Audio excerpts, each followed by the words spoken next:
ese lapso, bien, ustedes remiten la prueba. Porque si la remiten después, por la mecánica informática, el traslado ya no se realiza.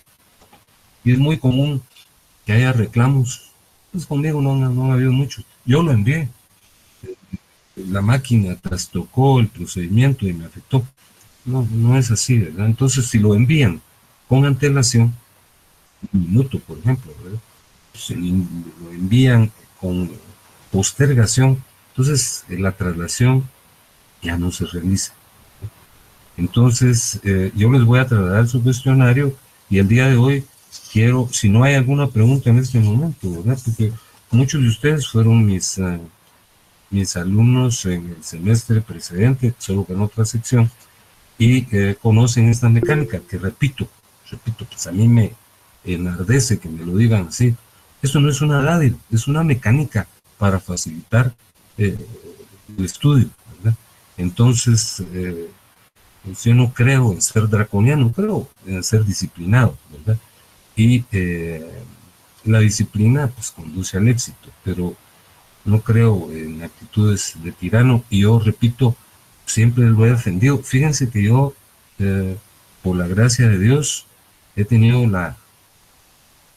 la posibilidad de ser profesor desde que yo me gradué de maestro, ¿verdad? Entonces, esa mecánica yo creo que es valiosa, incluso la sugeriría y posibilitaría su ampliación para cuando ustedes estudien otras clases, su examen técnico profesional, ¿verdad?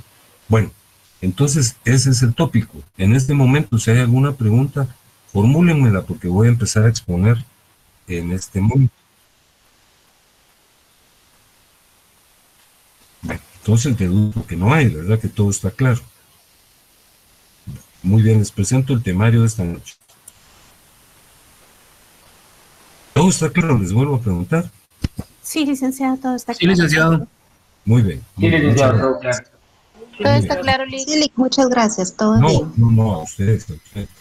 Bueno, entonces el temario de esta noche es el relativo a la primera parte del amparo. Hoy vamos a ver la primera y la segunda parte del amparo. En la clase precedente yo les expuse lo relativo a la teoría de la defensa de la Constitución.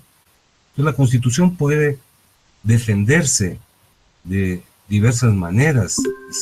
Hablé de los mecanismos políticos como la interpelación o el veto, ¿verdad? Y les hablé también de los mecanismos económicos como la aprobación del presupuesto por parte del Congreso o la defensa de la Constitución por mecanismos sociales o las actividades que realiza la sociedad civil o los partidos políticos.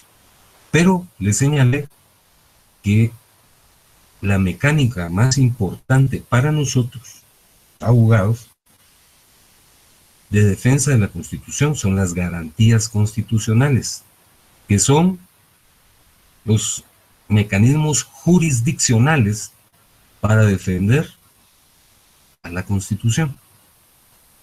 Dentro de la Constitución, dentro de las garantías constitucionales figura en primer lugar el amparo, luego la exhibición personal, en tercer lugar las acciones de inconstitucionalidad, la inconstitucionalidad general y la inconstitucionalidad en caso concreto.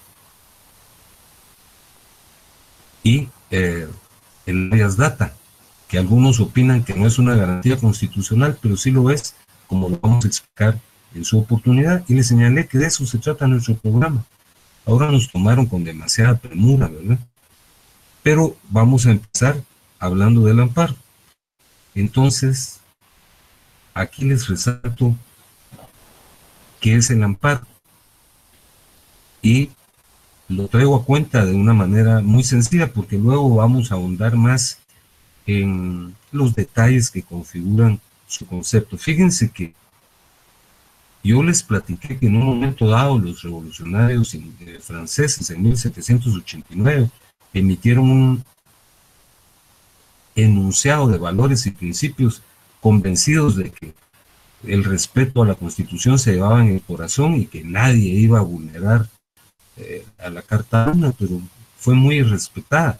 Entonces se incluyeron mecanismos para defender a la Constitución y surgió el derecho procesal constitucional y las garantías constitucionales. El amparo es probablemente el mecanismo de defensa de la Constitución más conocido. Y fíjense que esta es una pregunta del examen de seguro.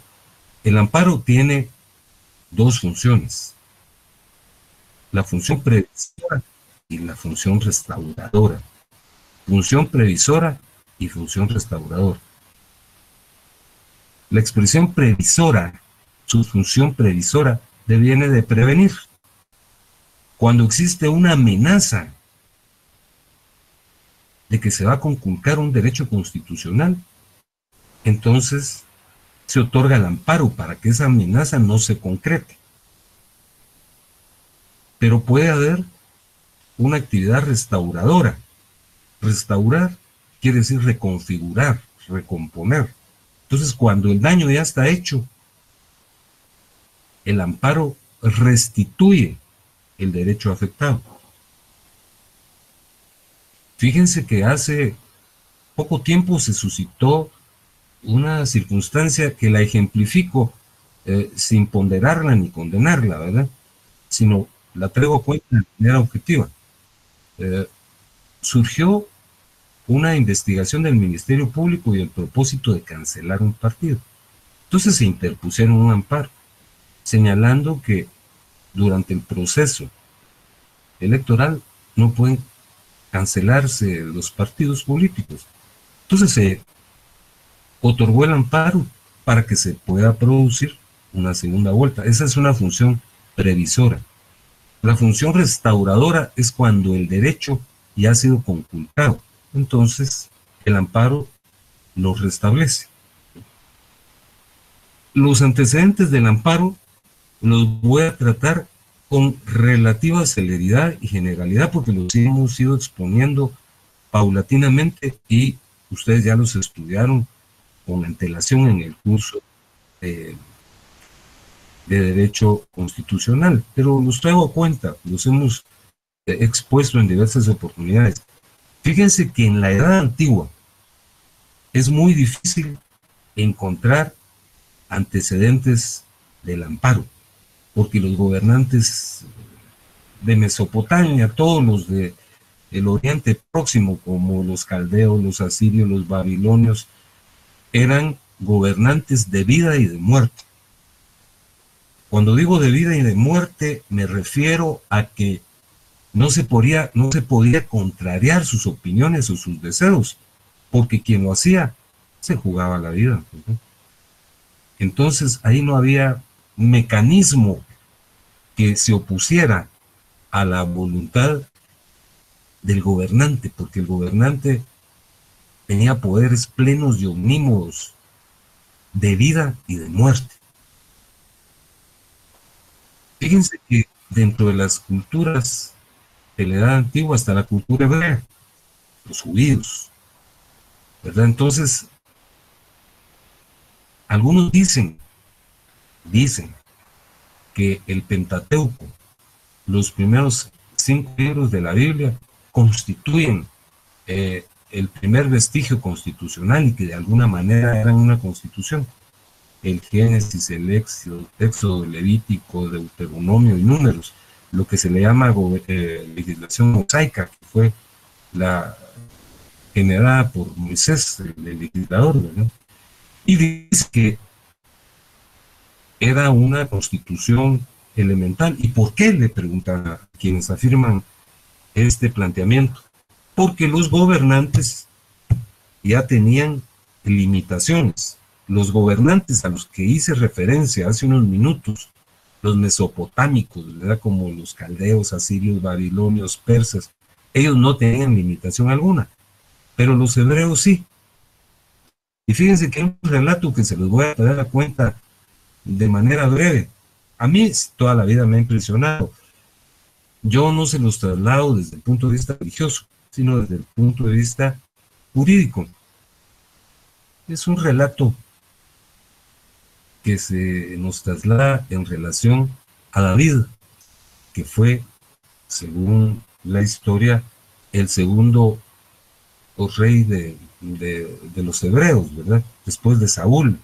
¿Se recuerdan el relato del enfrentamiento de David, que era un pastorcillo con Goliat, ¿verdad? Cuando hubo un enfrentamiento entre los filisteos y los hebreos, ¿verdad? Entonces, según la concepción religiosa, inspirado por Dios, se enfrentó y le dio un pedrusco en la frente y de ahí le cortó la cabeza.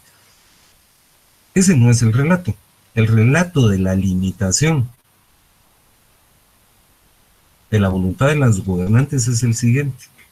Bueno, pues David se convirtió en rey y matutinamente salía y decursaba por las murallas de su palacio, que ha sido un palacio modesto, ¿verdad? La residencia del rey ha sido modesta porque habían otras construcciones, se deduce del relato bíblico, que estaban a la misma altura, ¿verdad? Una mañana que salió David, que debe haber sido muy joven, ¿verdad? Que David estaba casado con Mical, ¿verdad?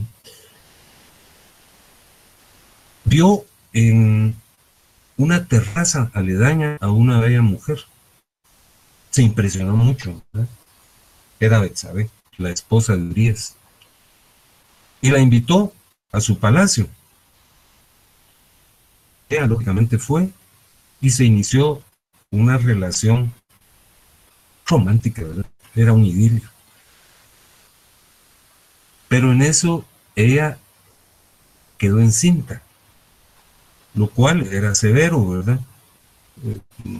Para David no, porque no solo era el rey, sino era hombre y la cultura judía era una cultura machista 100%, ¿verdad?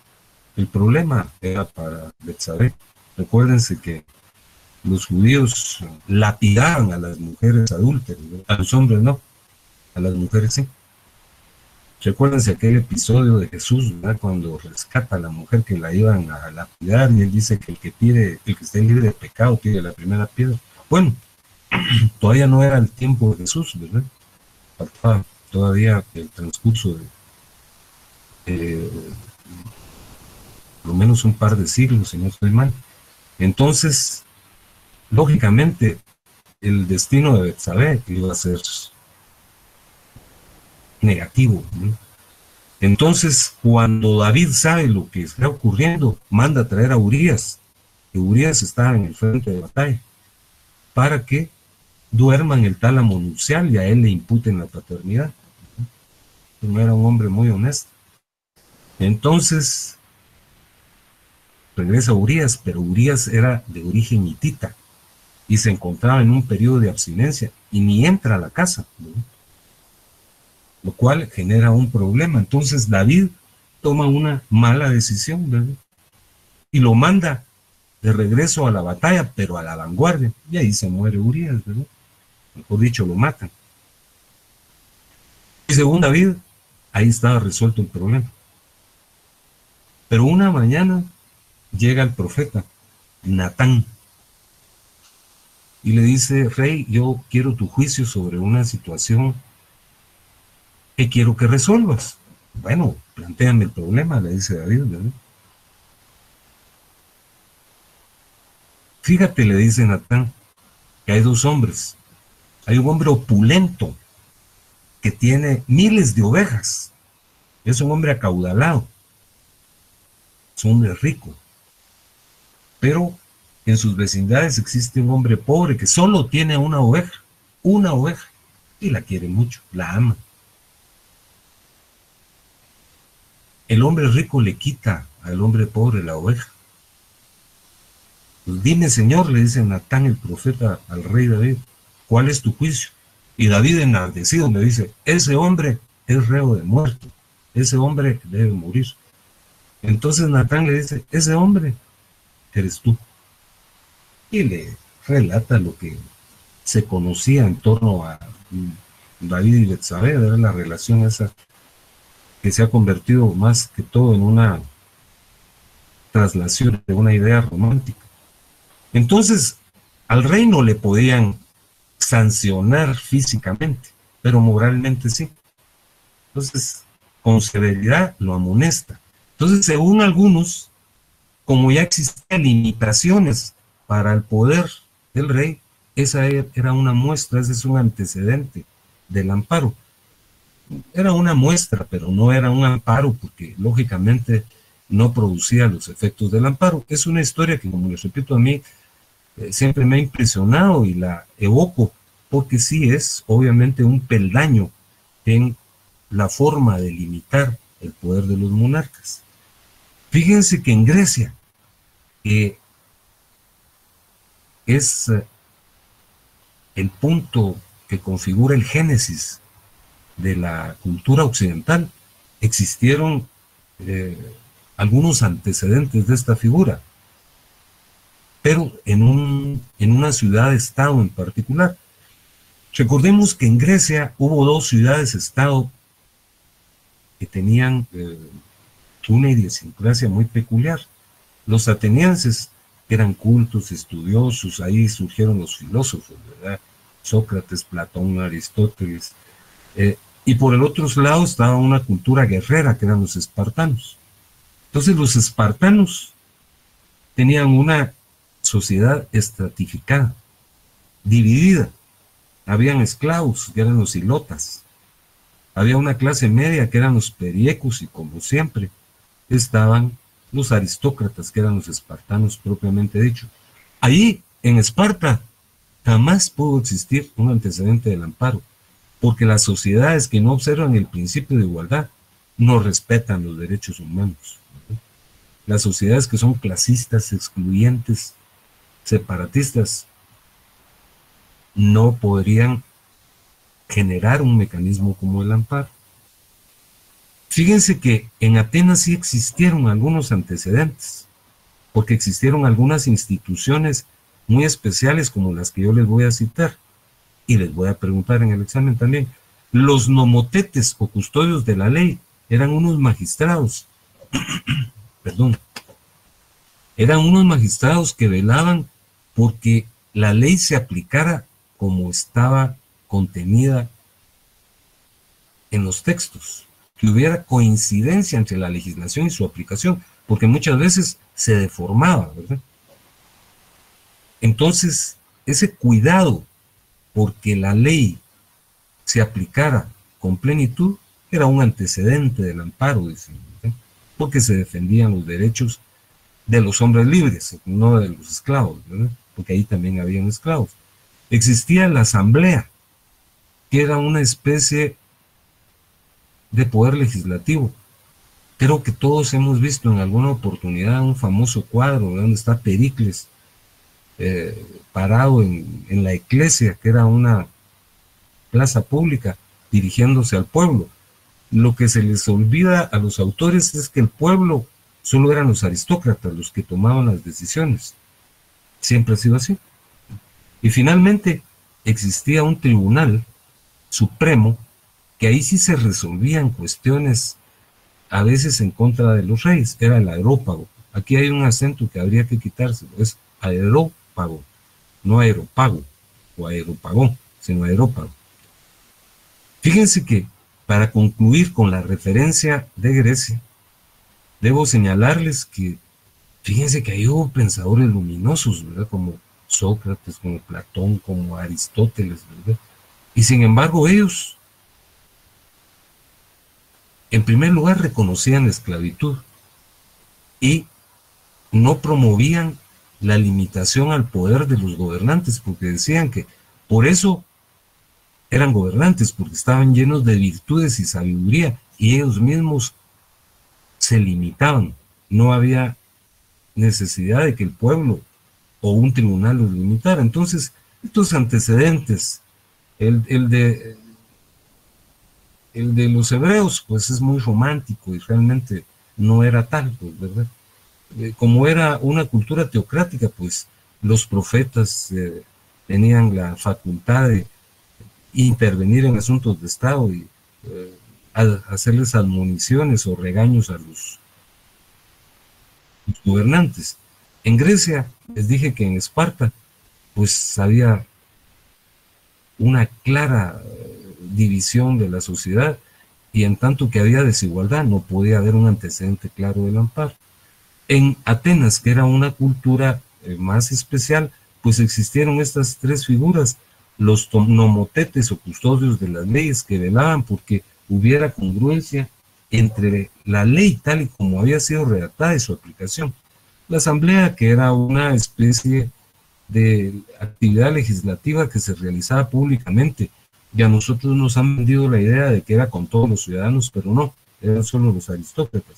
Y el aerópago, que era un tribunal que en efecto resolvía algunas cuestiones tutelando derechos, ¿verdad? En donde sí surgió un antecedente claro de la defensa de los derechos de la colectividad con Roma. Ya lo hablamos en la clase anterior, pero ahora se los resalto porque obviamente, siendo que solo 4 contenidos hemos abordado, las preguntas tienen que figurar sobre estos tópicos. Fíjense que en Roma se creó una figura que es la que aparece aquí con el número 1.1, que era la intercesio tribunicia, intercesión de los tribunos. Fíjense que en Roma, en una época, se emitieron unas leyes, una legislación muy especial, que era conocida como las 12 tablas. Algunos dicen que esa sí fue la primera constitución y pareciera que tiene algunos detalles. No era una constitución en rigor, ¿verdad? Pero sí se utilizaba para defender a los sectores oprimidos. Y se creó una figura, que era la de los tribunos de la plebe. Entonces los tribunos de la plebe podían oponerse a los gobernantes más poderosos, se oponían a los magistrados, a los senadores, a los cónsules, para evitar que se vulneraran los derechos de los plebeyos. Ya recordamos que Roma, como todo imperio, era un gobierno también clasista, ¿verdad? Excluyente. Por un lado estaban pues, los aristócratas, los patricios, ¿verdad? Y por el otro estaban los plebeyos. De precisamente esa denominación deviene la utilización del término plebe, ¿verdad? Que se usa peyorativamente, ¿verdad? Para referirse al conjunto, a la colectividad. Entonces, aquí sí hubo un antecedente del amparo porque en este momento se creó una figura específica para defender a los más humildes, que eran, como les acabo de señalar, los plebeyos, ¿verdad? Fíjense que existió también otra figura, aparte de la intercesio tribunicia, esta ya se las comenté, el edicto del homine libero exhibendo, y se las repito ahora. Fíjense que los romanos, ya van a estudiar ustedes contratos. Los romanos fueron generadores de todo el derecho occidental, ahí surgieron los contratos. Pero al principio de los tiempos, cuando todavía era la monarquía, ¿verdad? La historia de Roma atraviesa 3 etapas, la monarquía, la república y el imperio. Cuando todavía había reyes, ¿verdad? Servio Tulio, Anco Marcio, Numa Pompilio, Tulio Hostilio. Cuando se dieron los reinados de estos personajes que yo les mencioné, los contratos eran ritualistas y personalistas. Ya les conté en la clase precedente que si por ejemplo se iba a celebrar una compraventa, el vendedor y el comprador, si se iba a vender un terreno, ¿verdad? El vendedor y el comprador tenían que ir ataviados con su túnica virilis. Aquella túnica beige con vivos rojos muy elegantes, peinados de cierta manera. El lugar donde se iba a realizar el contrato tenía que estar saturado de cierta fragancia, ¿verdad? Y para significar que se trasladaba la propiedad, se tenía que entregar una rama de un árbol cortada del terreno que se estaba vendiendo, o se entregaba una bolsa de tierra. Y si uno de esos aspectos se incumplía, el contrato no tenía validez. Y era personalista, porque fíjense que si se incumplía el contrato se aplicaban penas muy severas. El deudor que no cumplía o lo flagelaban, lo torturaban. Hubo una época en que lo mutilaban, ¿verdad? Le cortaban algunos dedos de la mano, ¿no? O lo sometían a esclavitud. Por ejemplo, si alguien no pagaba, le iniciaban un proceso y lo condenaban a prestar un servicio en calidad de esclavo durante un tiempo específico, digamos 5 años. Pero muchas veces el acreedor, a la persona que no le habían pagado, se excedía, ¿verdad? Se pasaban los 5 años y no le daba la libertad al deudor que ya había cumplido su pena. Entonces el deudor podía acudir ante los tribunales e interponía lo que se llamaba el edicto del homine libero exhibendo, que es una voz latina, ¿no? Había que exhibir al hombre para que obtuviera su libertad. Ese es el antecedente, más que del amparo, de la exhibición personal, de la habeas corpus, ¿verdad? Y fíjense que en la Edad Media pues aparecieron varias figuras. Por ejemplo, apareció Santo Tomás de Aquino, que fue uno de los grandes pensadores. No, era un religioso, ¿verdad? Pero él emitió varios escritos que incidieron en la conciencia de los gobernantes. Por ejemplo, él fue de los primeros que abogó por el principio de igualdad. Él decía que todos somos hijos de Dios, como en efecto así es, ¿verdad? Todos somos hijos de Dios, todos procedemos de Él y todos estamos en un plano de igualdad, ¿verdad? Entonces no deben aplicarse para excluir a las personas criterios económicos, criterios racistas. Eso es lo más obtuso y estúpido que puede ocurrir, ¿verdad? Tal vez la distinción entre las personas radica entre su condición de honestidad y de inteligencia, ¿verdad? Entonces, Santo Tomás de Aquino generó reflexiones para aplicar el principio de igualdad. Esto también se los comenté en la clase anterior.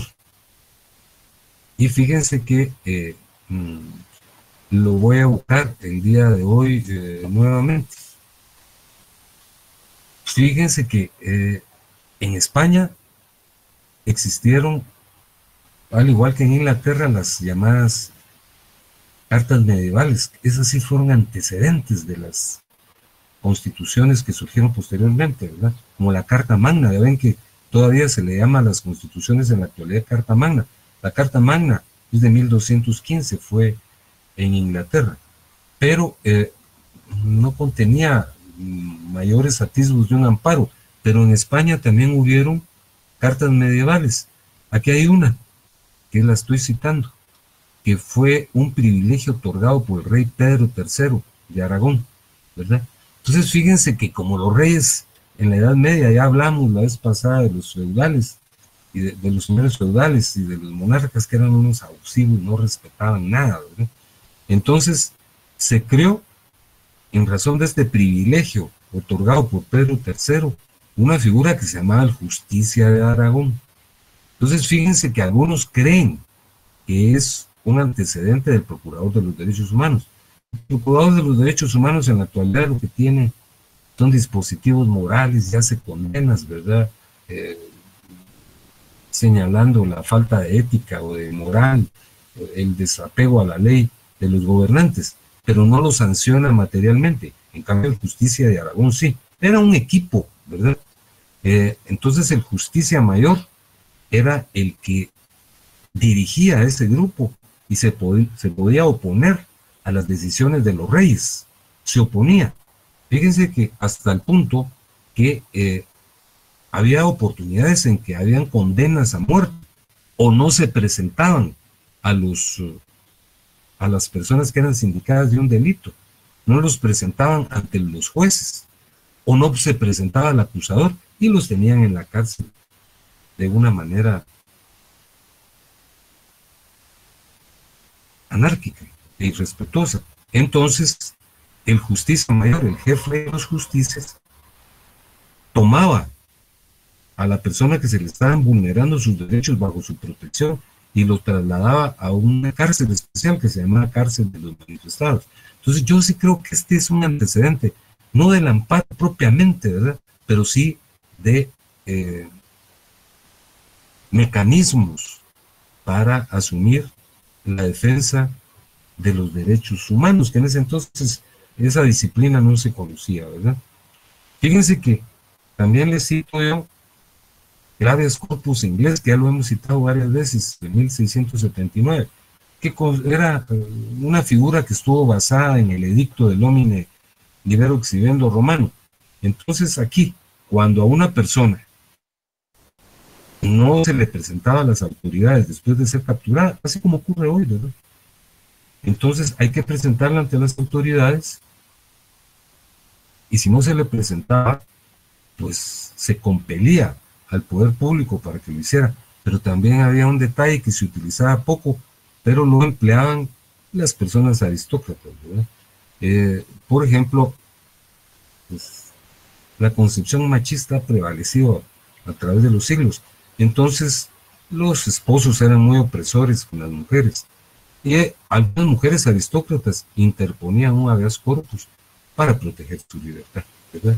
Fíjense que la propia Declaración de los Derechos del Hombre de 1789 no incluyó mecanismos que puedan entenderse como antecedentes del amparo, porque ya les comenté que los franceses creyeron que con la mera exposición de los derechos contenidos en este documento, todos iban a respetar, pero no fue así. No fue así.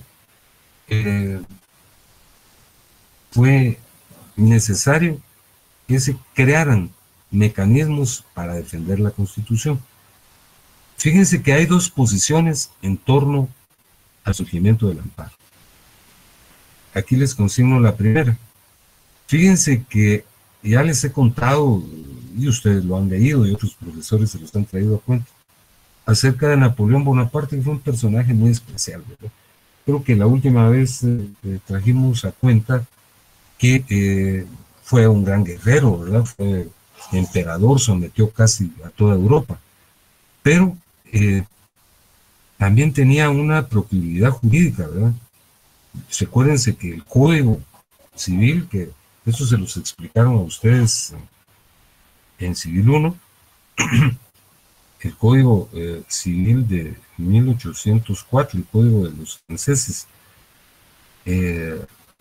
fue promulgado en su periodo, y él no lo redactó, pues precisamente no se sentó a redactarlo, pero configuró una comisión específica, y ese es un código famoso, ¿verdad? Porque influyó en muchos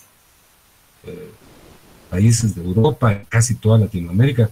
Nuestros códigos, con los 3 códigos que han habido en Guatemala, me refiero a los códigos civiles, el de 1877, el de 1983 y el actual, están inspirados en el Código Civil de los franceses. Bueno, pues Napoleón, que tenía una proclividad para el estudio del derecho muy especial, creó una figura, que era esta que tenía en el numeral 5, el Senado Conservador de la Constitución del año 8. ¿Por qué se llamaba el año 8?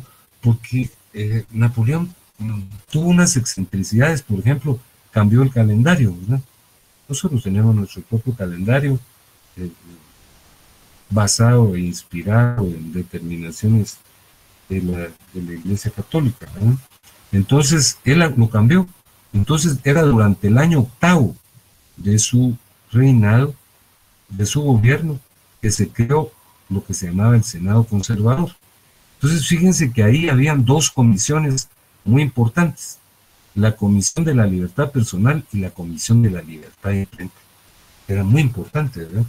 No se podía afrontar, conculcar, disminuir, tergiversar la libertad de las personas, porque podían quejarse ante el Senado Conservador. Y por ejemplo, la libertad de imprenta, a nadie se le podía cercenar su libertad para emitir criterios, sobre todo políticos,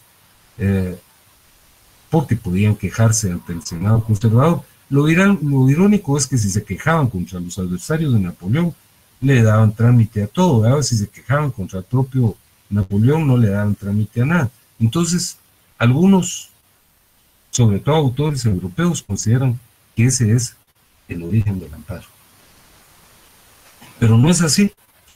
Fíjense que el amparo es latinoamericano, específicamente es mexicano.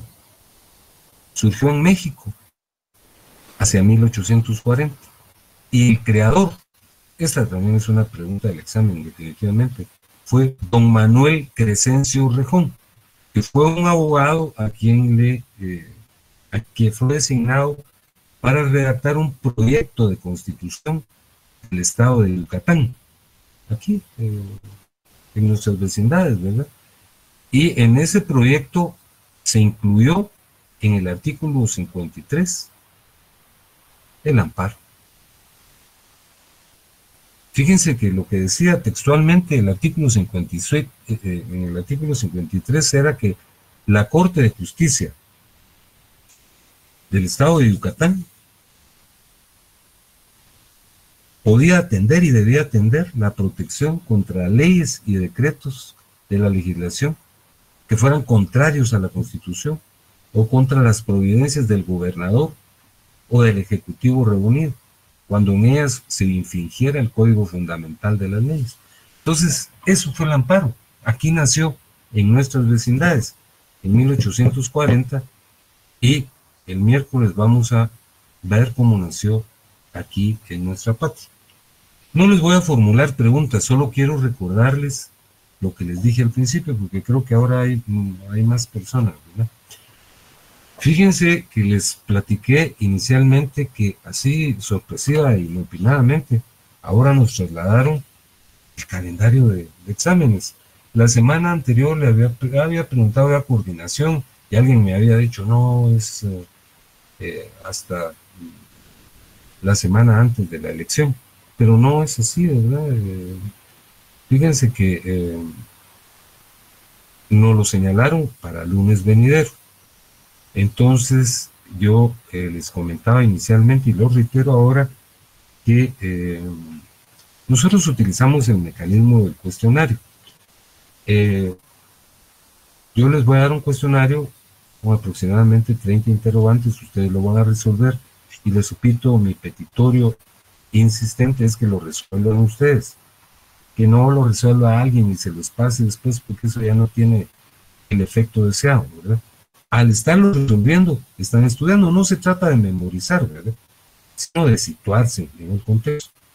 Entonces, de ese cuestionario, yo tomo 15 preguntas y las incluyo en la prueba. Cada respuesta correcta vale 2 puntos. Y como la situación es tan peculiar, ustedes están obligados y comprometidos a sacar el mayor puntero. Y el petitorio, que reitero ahora, y se los voy a reiterar el miércoles, es que el lapso del examen va a ser de 35 a 40 minutos más o menos. Entonces, ustedes no deben esperar que el tiempo concluya para remitir la prueba, sino que lo manden 1 minuto o 2 minutos antes, ¿verdad? Ustedes lo van a terminar mucho antes.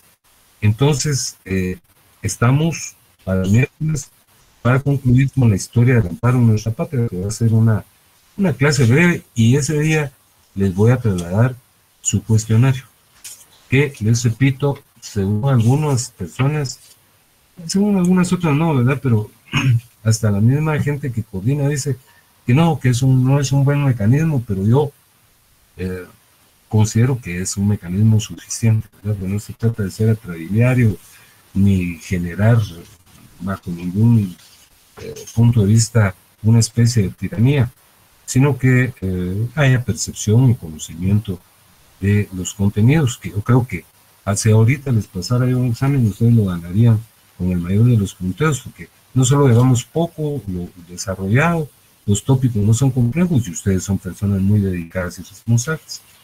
Así es que les deseo muy buena noche. Y si hubiera alguna pregunta sobre el asunto que formulé, pues pueden plantearlo. Y si no, deseo que descanse. Buenas noches, licenciado. Disculpe, yo se me conecté un poquito tarde también. ¿El examen, el primer parcial es para el día lunes entonces? Sí, lo dije al principio y lo repito ahora, esa sería la tercera vez. Yo no fijo la fecha, ¿verdad? Lo fija Ok, no, y aparte... Quiero responderle, solo es que se escuchó un sonido que impedía mi... entonces le clarifico, les decía yo, no se conectó un poquito tarde, sino parece que casi al final de la clase, porque acabo de señalar que inopinadamente y sorpresivamente hoy me notificaron que el examen es del lunes venidero. Entonces, es a la hora de clase, sobre los contenidos que vamos a desarrollar hasta el miércoles. Y les hablaba, yo no sé si usted fue mi alumno, pero de seguro no, en el curso de constitucional. Nosotros utilizamos en las clases que yo imparto, que son todos los civiles y constitucional, el mecanismo del cuestionario, siempre lo he utilizado, ¿verdad? Aún en la presencialidad. Y yo les voy a trasladar un cuestionario de 30 preguntas, ustedes lo resuelven, y del mismo tomo 15 ítems para incluirlos en el examen. Cada respuesta correcta valdrá 2 puntos, y les pedía que ustedes utilicen el tiempo que corresponde, que no lo entreguen posteriormente. Asimismo, les pido de favor que traten de estar en el examen, ¿verdad? Salvo que hubieran situaciones de complejidad que lo evitaran, porque también no tengo proclividad para los exámenes extemporáneos, ¿no? Creo que es a veces una ventaja de que no. Entonces, esa es la respuesta. No sé si le quedó claro para usted. Sí, licenciado, lo que pasa es que al inicio sí estuve yo cuando usted estaba explicando esto, pero no me quedó claro y busqué en la página de la U y todavía no encontré que dijera cuándo era el examen, pero sí, y sí ya recibí clases con usted en civil, y sí le agradezco la forma de dar los exámenes, porque como usted dice, algunos lo critican, pero en el caso mío, que ya soy egresado de otra carrera también de la San Carlos, yo miro que su forma de dar la clase es muy buena. Licenciado, ustedes con quien hablamos en la última oportunidad, es profesional de las ciencias económicas. No, yo soy de ciencias de la comunicación. Ah, usted es de ciencias de la comunicación. Sí, pero le decía que yo con usted he aprendido mucho, y sí, gracias. su forma de dar la clase es muy buena, y aparte, no es que nos esté regalando la clase, sino que nos abre la oportunidad de aprender de diferente manera y de contestar un examen que para resolverlo tenemos que estudiar y tenemos que leer también. Y yo le agradezco su forma de dar la clase. Muchas gracias, muy fino.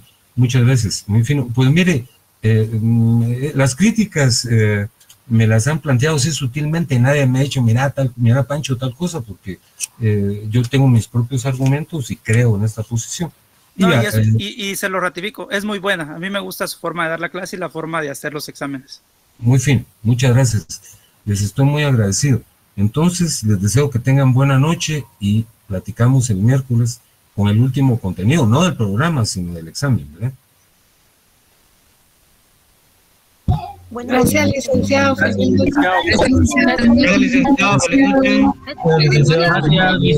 Buenas noches. Feliz noche. Buenas noches. Ya,